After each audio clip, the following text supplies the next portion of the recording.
Published 2133 EDT, the 20th of August 2017. Updated 2153 EDT, the 20th of August 2017. Manesh and Komal Doshi should brace themselves for a torrent of abuse.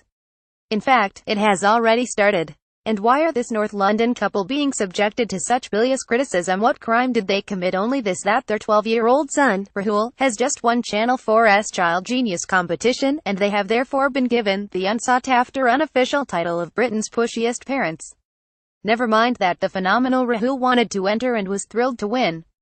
It is enough that Manesh and Komal encouraged him to excel in this grueling competition and did everything they could to help, for them to be criticized as pushy and even a bit weird. What crime did they commit? Manesh and Komal Doshi have been given the unofficial title of Britain's pushiest parents after their son Rahul won Channel 4's Child Genius competition. Well, perhaps the father, a 45-year-old IT manager, did come across as obsessed with his son's talents and demonstrating them to the world. But if I had a child with such prodigious abilities to retain and assimilate words and numbers, I think I might get rather excited about it too. And in their attitude, the Doshis are actually quite characteristic of British families with an Indian background, and also from further east, as I have witnessed in my capacity as president of the English Chess Federation. Pressure 2 years ago, I presented the prizes in the under-9 section of the British Chess Championship. As the successful entrants came up, one after another, I could hardly fail to notice that they were almost all children from families of Indian or Chinese origins. The first prize winner that year was ex-Henry Yu. Now, this is a tournament which lasts a week. The children need to be accompanied, so typically one or both of the parents need to give up a week of their time to be with them. And it can be thankless.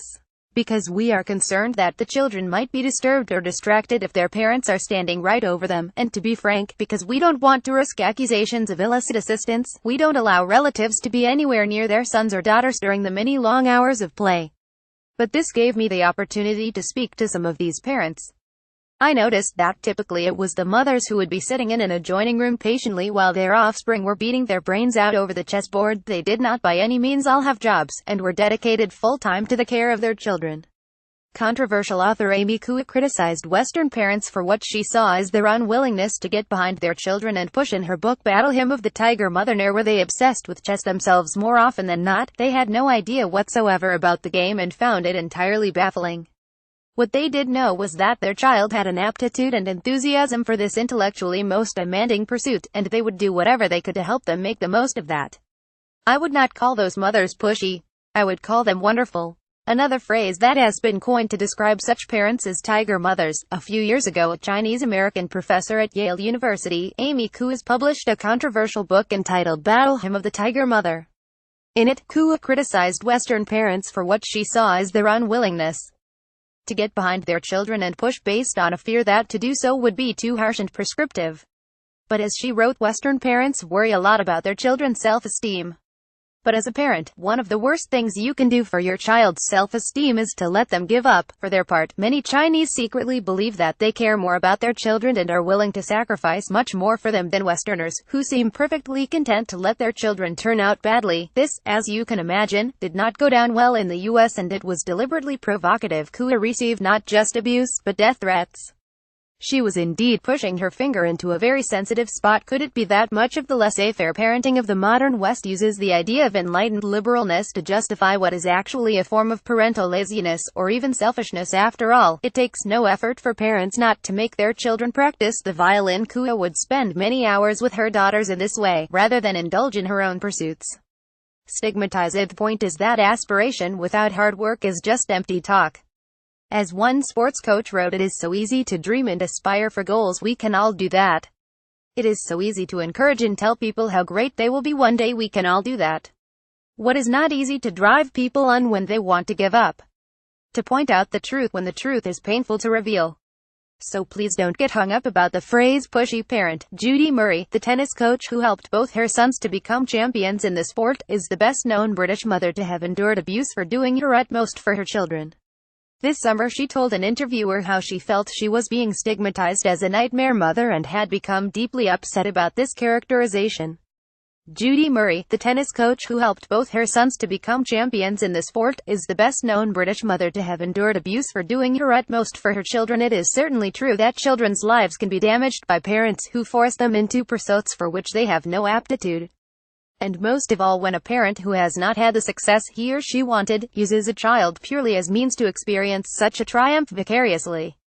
But as the clinical psychologist Linda Blair wrote about last year's child genius winner Ria, yes, another Brit of Indian origins whose mother, Sunil, was denounced for being pushy, you won't find many children who want to work that hard.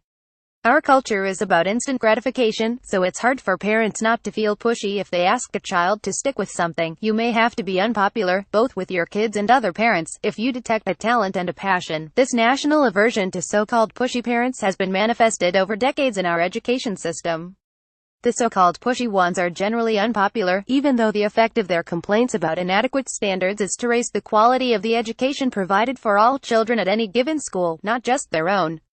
Moaning in that respect, it even argued that Michael Gove, as Education Secretary, acted as the unpopular pushy parent on behalf of the nation's children. It had become all too convenient that public exams became every year in which to get top marks. I remember being appalled when a Cambridge professor told me that the maths O-level in his day and mine was actually more demanding than the maths O-level of today. There was no end of moaning when Michael Gove demanded more rigor in exams, but he could have been seen as acting like a pushy parent on behalf of the nation's children. The result of this was that British educational standards, measured internationally, began to lag further and further behind our rivals, notably China. There was no end of moaning when Gove demanded a return to greater rigor, which meant getting rid of easy-to-manipulate coursework and basing results on genuine tests of remembered and applied knowledge. Yet Gove understood what that sports coach said, that it is necessary to reveal the truth about children's abilities, even when it is painful.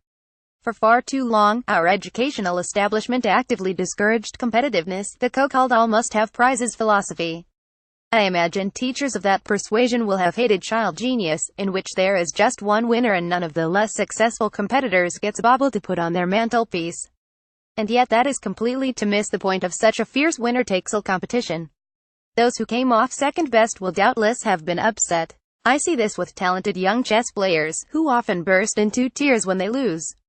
But if they hadn't taken part, they would never have known what they might have achieved. And by matching themselves against the best, they are given the opportunity to bring the best out of themselves. Isn't that what all parents should want for their children?